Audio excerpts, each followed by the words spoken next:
ele nunca foi. Não? Ele, quando teve a aprovação de ser um craque no Real Madrid, ele foi um fiasco. Então, gente, o Neymar, quando foi... O Neymar é quando craque. teve a aprovação de ser um craque no Barcelona, foi. Mas é aquilo lá, Calheiros, o brasileiro, e repito, eu me incluo nisso, eu também não fujo disso não, porque muitas vezes eu também sou. O brasileiro é imediatista. O brasileiro está pautado na derrota do Brasil, nessas críticas que estão fazendo ao Neymar, e ele absorve isso de forma definitiva.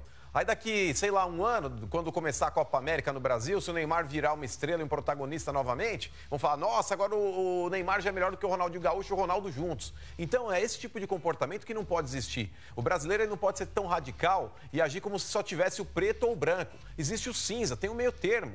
Precisa saber filtrar situações, gente. Me desculpa quem votou aí no DF Robinho, mas eu não concordo em absolutamente nada. Eu concordo com o Emerson em parte na questão do comportamento, mas daí eu me lembrei de uma situação, a final da Copa de 2002, o corte do cabelo do Ronaldo. Mas tem uma foi explicação, antes. né? Foi na final. Não, tudo bem. Não foi no começo da Copa, né? Foi na partida final. Tudo bem. Mas É extravagante? Não é extravagante? foi contra a Turquia ele já entrou. Não, mas não foi extravagância. Ali foi uma estratégia muito bem sacada, só para a gente não cometer nenhuma injustiça. O Ronaldo, em 2002, ele jogou as quartas de final, foi contra a Bélgica, as quartas, não foi? Não, contra a Oitavas foi Bélgica. Inglaterra. E ele, no trabalho regenerativo de recuperação para a semifinal, o Ronaldo não conseguiu treinar porque o joelho dele inchou muito.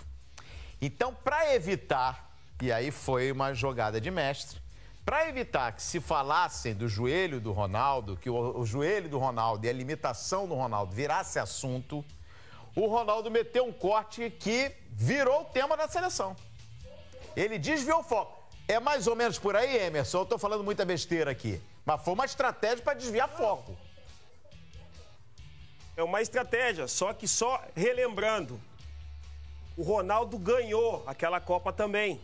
Porque senão nós estaríamos falando do cabelo dele também. Também tem isso. O problema é que o Neymar não conquistou a Copa. Entendeu? Se o Neymar ganha, eu duvido que alguém iria falar do cabelo do Neymar. Ninguém. Aí todo mundo ia estar pintando o cabelo. Hein, Emerson? A meninada ia estar pintando o cabelo. E a gente já está fazendo matéria. Neymar, a gente já está fazendo matéria do Neymar. Então, eu acho que o comportamento, você esteve lá, né, Emerson? Você sabe. Tem que ter um limite. Mas a questão de cabelo, de visual, eu acho que é algo desnecessário e secundário. A gente avaliar o penteado do jogador como determinante para alguma coisa. Claro que gera uma reação e o Neymar já vem sendo focalizado, vem sendo chamativo demais e nas redes sociais também, e isso exagera. Ele exagera dentro de campo em alguns momentos, né, na simulação e também fora de campo.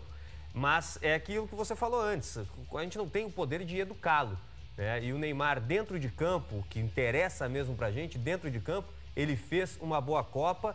E eu discordo da maioria aí que acha que o Neymar vai ser um novo Robinho daqui 4 anos. Mauro Galvão, e aí? Não, eu também não concordo. Eu acho que o Neymar está, acho que, no outro nível, né, em relação ao Robinho. Acho que o Neymar é um jogador que tem muita qualidade, tem muito ainda da seleção brasileira. É um jogador que está evoluindo. Eu acho que o Neymar, inclusive na Copa do Mundo, ele já teve um comportamento diferente. Ele começou segurando muito a bola e aos poucos ele foi entendendo, eu acho que através também das críticas que ele deve ter ouvido, ele acabou mudando e jogando um pouco mais em velocidade, mais rápido, e acho que jogando como equipe. Então, foi uma pena, né, a seleção brasileira não ter passado, não ter ido adiante. Eu acho que ele teria condições de fazer uma Copa do Mundo melhor, de acordo com a evolução que ele vinha tendo. Mas, como a gente conversou anteriormente, esse jogo foi um jogo onde a Bélgica ela soube aproveitar os momentos que ela teve bem no jogo e acabou fazendo os gols. E isso que acabou determinando a derrota da seleção brasileira. Se nós formos pegar friamente, analisar o jogo, a gente vai ver que a seleção brasileira de repente deve ter chegado muito mais vezes ao gol da Bélgica do que a seleção brasileira, a seleção brasileira chegou mais ao gol da Bélgica do que a Bélgica ao gol da seleção brasileira. Mas, no momento que precisou, a Bélgica foi letal, né? Ela acabou fazendo os gols que acabaram definindo esse jogo. Pois é. Olha aqui, ó, a gente fica. Eu estou contando aqui, eu estou fazendo uma conta aqui. Como rende o Neymar, né? Olha, a seleção brasileira ela foi eliminada em sexta-feira. Já passou todo o final de semana, a gente está entrando a semana ainda discutindo o Neymar. E olha, aqui também na hashtag o assunto é Neymar, Neymar, Neymar, Neymar, Neymar.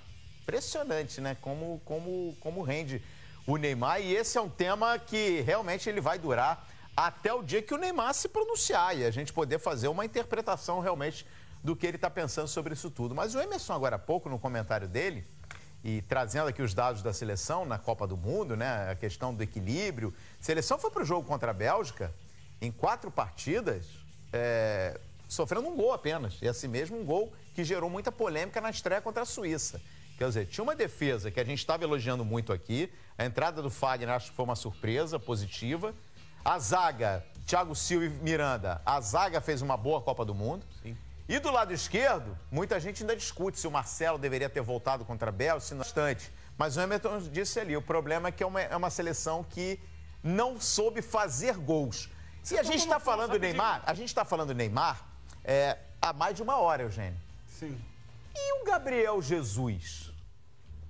Não é... Ah, mas o Gabriel Jesus, vocês estão jogando peso para o menino? A gente vai cair no mesmo discurso. O menino, a camisa da seleção, titular do Manchester City, campeão inglês, o xodó do Guardiola, que foi para a Copa do Mundo e voltou sem fazer um gol sequer. E artilheiro na era Tite, não? Chegou na Copa do Mundo como artilheiro da era Tite. Só uma questão de uma posição que você não citou do jogo da Bélgica, que para mim foi decisiva, né? A cabeça de área. A saída do Casemiro e a entrada do Fernandinho. Perfeito. Porque a gente está vendo aqui N vezes os melhores momentos do jogo. Sim. E, assim, 3 situações que eu lamento que foram decisivas. A gente já falou muito dos gols. Ele não matar a jogada, o Fernandinho, com o Lukaku no campo de ataque ainda, a jogada do segundo gol, para parar aquela jogada ali. E os gols perdidos pelo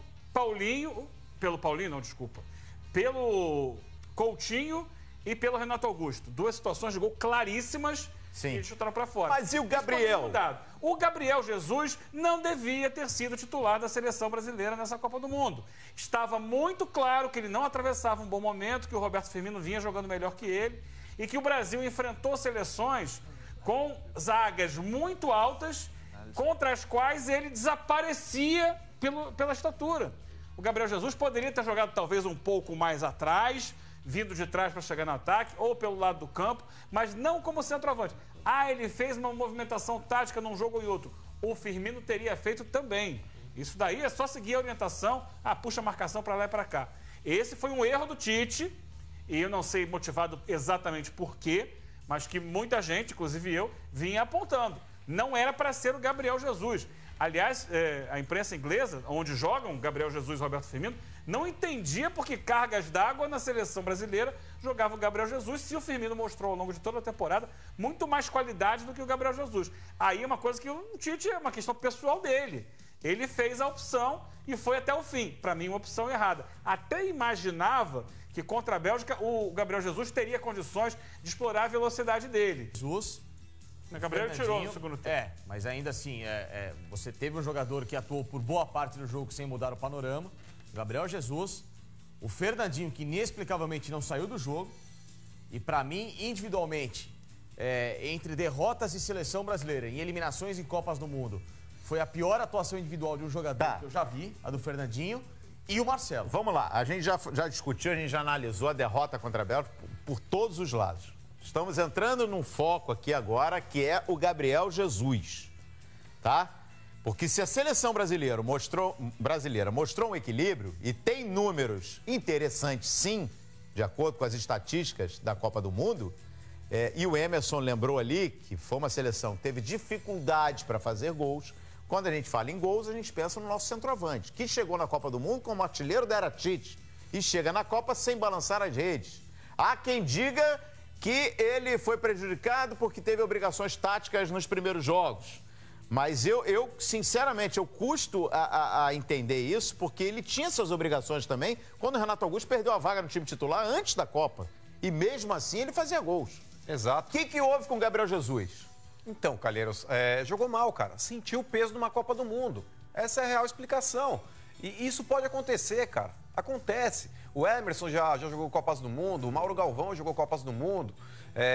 São situações que o cara pode chegar ali também e o cara fala, meu, tremi.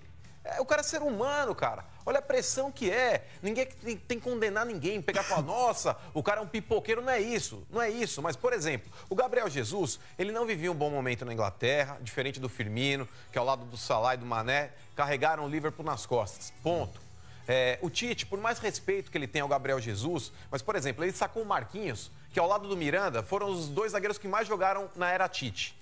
Quando necessário, o Thiago Silva se apresentou, mostrou mais serviço que o Marquinhos, o Thiago Silva tomou o lugar do Marquinhos, que era uma referência na zaga ao lado do Miranda. Aconteceu na zaga. Por que não aconteceu no ataque? Mas o Gabriel Jesus é um cara que ele apostava. Ok. Mas Copa do Mundo, gente, é um torneio de 7 jogos. Eu falei desde o primeiro jogo contra a Suíça. Eu falei, eu não colocaria o Gabriel Jesus para jogar. Eu colocaria o Roberto Firmino. O pessoal, não, você tá louco. Pô, o Gabriel Jesus, ele ocupa uma função dentro de campo que muitas vezes outros atacantes não fazem. O Firmino faz. O próprio Gabriel Jesus, quando ele jogava bem dentro das eliminatórias, ele também já cumpria essa função tática. O time do Tite joga assim. A diferença é que ele não estava bem. A impressão que eu tive, Calheiros, é que ele sentiu o peso e a responsabilidade de jogar uma Copa do Mundo. Aí quando o jogador sente o peso, mano, se a gente for avaliar, travante, né, com mais estatura, convocou o William José e ele não trouxe, né, não convocou esse jogador, esse centroavante, e que faltou, né, se a gente comentar agora é fácil, mas faltou essa opção de jogo, a bola aérea. O Brasil ainda acabou fazendo gol com o Renato Augusto de cabeça. Mas se o jogador, são poucos jogos na Copa do Mundo, não foi bem no primeiro jogo, não foi bem no segundo, insistir no Gabriel Jesus foi um erro do Tite. E se o jogador, se ele não percebeu, de repente, que houve essa dificuldade de o Gabriel Jesus encarar uma Copa do Mundo, de assimilar a grandeza dessa competição, foi um dos erros do Tite. Tem muitos acertos, mas nesse ponto do Gabriel Jesus, ele demorou para trocar. O Danilo Bosch está escrevendo aqui na hashtag Debate Final o seguinte: todo mundo está criticando o Gabriel Jesus. O cara jogou a Copa toda e teve uma chance durante a competição contra a Costa Rica, que ele jogou no travessão. A culpa é dos armadores e não dele. Mas o Danilo... Até perdeu de cabeça contra a Bélgica. Até vou jogar para o Paulo Nunes aqui. Ô, Paulo Nunes, só que a gente acabou de falar que a seleção tem números interessantes na criação de jogadas. É um dos primeiros colocados nessa estatística na Copa do Mundo. Quer dizer, o que faltou para o Gabriel Jesus ter um desempenho melhor? O problema estava nele ou o problema estava no sistema do time?